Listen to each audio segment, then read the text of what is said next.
سب سے پہلے تو یہ جو کل عدالت کے اندر ہم ججز کے درمیان ایک جو کہہ لے بحث و مباحثہ ہمیں دیکھنے میں آیا، جس میں پی ٹی آئی کا چاہے بلے کا نشان ہو یا لیول پلینگ فیلڈ کا معاملہ ہو، یہ معاملات آپ کو کس طرف جاتے ہوئے نظر آ رہے ہیں؟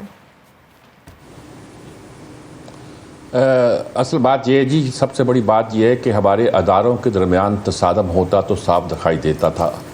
لگتا تھا کہ ایک طرف ہماری اسٹیبلشمنٹ ہے اور دوسری طرف عدلیہ اپنا رنگ دکھا رہی ہے. لیکن اس وقت یہ بھی نظر آتا ہے کہ عدلیہ میں تقسیم بہت واضح ہے. یہ نہیں ہوا کبھی عدلیہ کے اندر کارروائی کے دوران ججوں نے عدالت ہی کے فیصلے کے بارے میں کوئی رائے ظاہر کی ہو، اور وہ بھی ایک منفی رائے ظاہر کی ہو. بلے کے نشان پر اگر منیب اختر نے کچھ کہا ہے تو کہنے کا مطلب یہ تھا کہ جو فیصلہ آپ نے کیا تھا وہ گویا غلط تھا. اور خود منیب اختر کے جو فیصلے تھے اس کے بارے میں بھی قومی رائے جو ہے وہ منقسم ہے، کوئی ان کے حق میں نہیں جاتی. وہ مشہور فیصلہ جس کے حوالے سے پنجاب کی حکومت ٹاپل ہوئی تھی اور حمزہ شہباز کی حکومت گئی تھی اور ایک نئی حکومت بنی تھی، وہ انہی کا لکھا ہوا فیصلہ تھا، انہی کا کیا ہوا فیصلہ تھا. تو ججز خود لگتا ہے کہ بڑے باعث ہیں. اسلام آباد ہائی کورٹ خاص طور پر صاف دکھائی دیتا ہے کہ وہ پی ٹی آئی کو بہت سی ریلیف دینے کے موڈ میں دکھائی دیتا ہے. قانونی طور پر بات درست ہو یا غلط ہو، اگر ان کے خلاف پی ٹی آئی کے خلاف فیصلے ہیسٹ میں ہوئے ہیں اور قانونی تقاضے پورے کیے بغیر ہوئے ہیں، تو اس طرح یہ فیصلے بھی جو ہو رہے ہیں، مثلا سائفر کیس کا فیصلہ ہے، اس کہہ دینا اس کا مطلب یہ ہے کہ آئندہ سے آپ سیکورٹی کے کسی مسئلے کو جو بھی پیدا ہوگا اس پر جو بھی کھیل کھیلنا چاہے گا حکمران کھیل لے، اور قوم اس سے نہ پوچھ سکے، نہ قانون سے پوچھ سکے، نہ آئین اس سے پوچھ سکے. یہ بہت سے سوالات ہیں جو پہلی بار ہمارے سامنے پیش ہوئے ہیں. یہ جرأت اور بہادری کا مظاہرہ نہیں ہے، یہ آپ کو قانون کی بالادستی کو قائم رکھنے کے لیے قانون کا احترام کرانا پڑے گا. سپریم کورٹ نے بڑی جرأت کے ساتھ برطانوی ہائی کمیشن کو لکھا تھا کہ ہمارے فیصلے پر آپ اعتراض نہیں کر سکتے بلے کے نشان پر، کیونکہ ہم نے جو فیصلہ کیا ہے وہ پاکستان کے قانون کے عین مطابق، یہ دیکھ لیجئے. اور فیصلہ انہوں نے برطانیہ کی عدالت کو بھیج دیا کہ آپ پڑھ لیجئے کہ ہمارے قانون کے مطابق ہے کہ نہیں ہے. ایک طرف قانون ہوتا ہے، ایک طرف پاپولزم ہوتی ہے. آپ پبلک اپینین میں ایک بات کو پاپولر سمجھتے ہیں، پاپولزم ہوتی ہے یا آپ کا مائنڈ سیٹ ہوتا ہے. اگر سپریم کورٹ کے ججز کا ایک مائنڈ سیٹ ہوتا بھی ہے، جیسے کہ امریکہ میں ہے، کوئی ڈیموکریٹ ہے، کوئی ریپبلکن ہے، لیکن اس کے باوجود بھی وہ کورٹ میں اپنے فیصلے کرتے ہوئے نظر آتے ہیں کہ وہ انصاف کے ترازو کو ہاتھ میں پکڑے بیٹھے ہیں، اپنی پارٹی کا پرچم لے کے نہیں بیٹھے ہوئے ہیں. تو یہ جو ایک تاثر پیدا ہونا شروع ہو گیا ہے عدلیہ کے حوالے سے، یہ کوئی اچھا نہیں ہے. ایک ان کی اپنی ڈیوائڈ کا، اور جو بہت خطرناک بات ہے وہ عدلیہ کی کسی بھی وقت جو ہماری اسٹیبلشمنٹ کے ساتھ ہمارے سیکورٹی ادارے جس سے ہماری ملک کی سلامتی وابستہ ہے، اور جو دنیا بھر میں جن کے ذمے بہت ایک اہم معاملات ہوا کرتے ہیں، حساس اور نازک معاملات، ان سے ٹکراؤ کا جو اندیشہ پیدا ہوا ہے وہ کوئی اچھی صورتحال نہیں، وہ کوئی اچھا ٹرینڈ نہیں ہے. ایبسلیوٹلی. اچھا شہزاد میر صاحب نے بھی خود بھی بات کی کہ اسلام آباد ہائی کورٹ ایک طرف ہمیں ریلیف دیتی ہوئی نظر آ رہی ہے کہیں نہ کہیں مقدمات کے حوالے سے، اور جیسے آپ نے سائفر کیس کا بھی حوالہ دیا، لیکن دوسری جانب سپریم کورٹ کے جو ججز ہیں، یا اسپیسیفکلی ہم چیف جسٹس کی بات کریں تو تحریک انصاف ان کی جو کہہ رہے ہیں جی، ان کی آنے کے بعد سے ہمیں انصاف کی جو راہ ہے اس میں رکاوٹیں آ رہی ہیں اور ان کی سیٹسفیکشن نہیں ہے.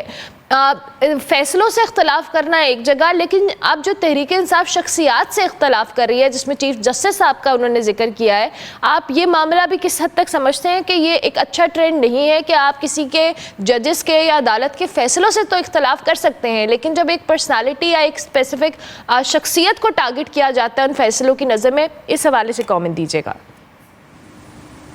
وہ پریشرائز کرنا چاہتے ہیں چیف جسٹس کو. ویسے انہیں اب شرم آنی چاہیے. اب انہوں نے خود اعتراف کر لیا کہ انہوں نے قاضی فائز عیسیٰ کے خلاف جو ریفرنس دائر کیا تھا وہ غلط تھا اور بوگس تھا. انہوں نے ایک ایسی انتہائی گھٹیا حرکت کی تھی، اور اس کے بعد ان کے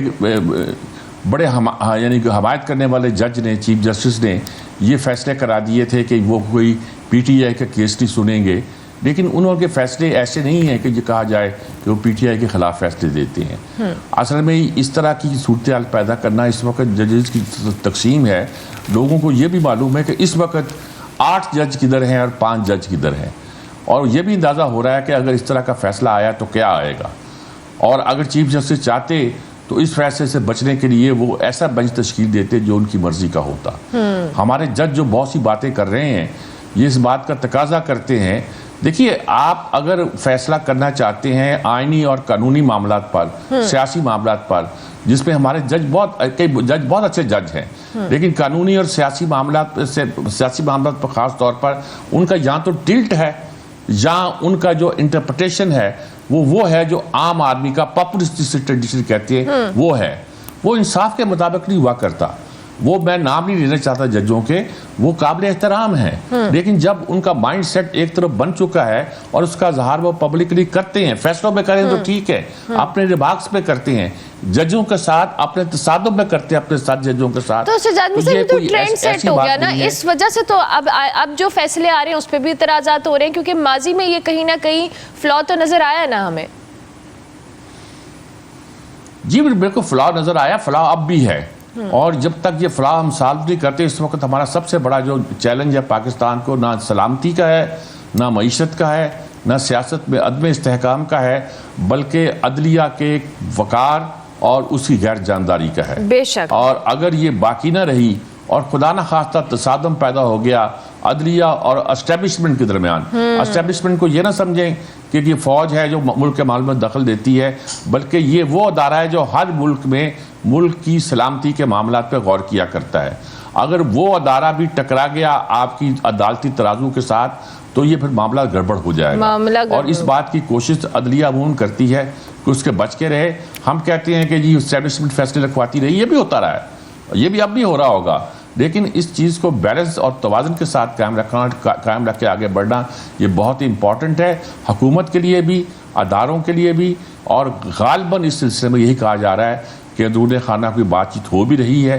اللہ کرے کہ یہ ادارے آپس میں ٹکرانے کی بجائے ملک کے مفاد میں کچھ ایسا راستہ اختیار کریں جو انصاف کے تقاضوں کے مطابق ہو اور ملک کی سلامتی کو۔ وہی ریئلی ویش شہزاد صاحب کہ جو آپ بات کر رہے ہیں کہ تمام تر سٹیک ہولڈرز ملکی مفاد کے اس کو سوچ کر اپنے تمام تر معاملات کو دیکھیں، نہ کہ پرسنل اٹیکس کیے جائیں یا شخصیات کو ٹارگٹ کیا جائے، یہ کوئی اچھا ٹرینڈ نہیں ہے، اور یہ ابھی نہیں، آئندہ آنے والے سالوں دنوں اس کے لیے بھی بہت شدید نقصان کا باعث بن سکتا ہے۔ اچھا، عارف علوی صاحب نے ایک سٹیٹمنٹ دی ہے جی کہ احتساب اس ملک میں کرنا ناممکن ہے، یہ وہی ڈاکٹر عارف علوی ہیں یا یہ وہی تحریک انصاف ہے جو احتساب کا بیانیہ لے کر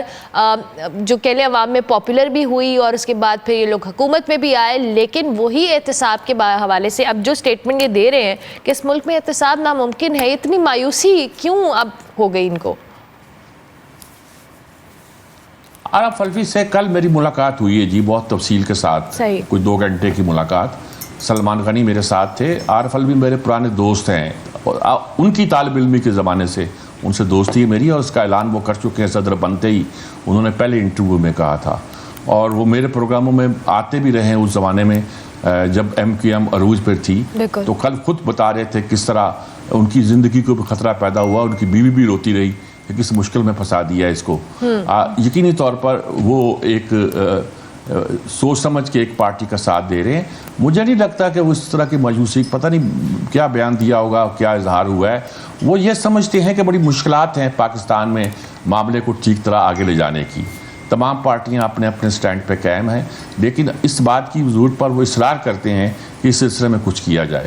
اور کچھ لوگوں کا خیال ہے، جس میں میرے ساتھی سلمان غنی بھی تھے، جو کل اس کا اظہار کر رہے تھے کہ یہ ذمہ داری تو عارف علوی کو ادا کرنا چاہیے، اور غالباً ریاست کے ادارے بھی چاہتے ہیں کہ یہ ذمہ داری ان کو سونپی جائے سے مراد یہ نہ لیا جائے کہ وہ ان کے مہرے کے طور پر کام کریں، بلکہ یہ کہ وہ یہ کام بس بطریقِ احسن ادا کر سکتے ہیں۔ مجھے نہیں پتا وہ کتنا کریں گے کتنا نہیں کریں گے، لیکن ان کے لہجے اور انداز سے یہی لگتا ہے کہ ان میں ابھی وہ ذیل اور جذبہ موجود ہے جو ایک ینگ عارف علوی میں تھا، جو ایک طالب علم رہنما کے طور پر بھی ایک بہت فعال شخص تھے، اور اس کے بعد انہوں نے جب سیاست میں آئے اور تو بڑی ڈٹ کر انہوں نے کہا،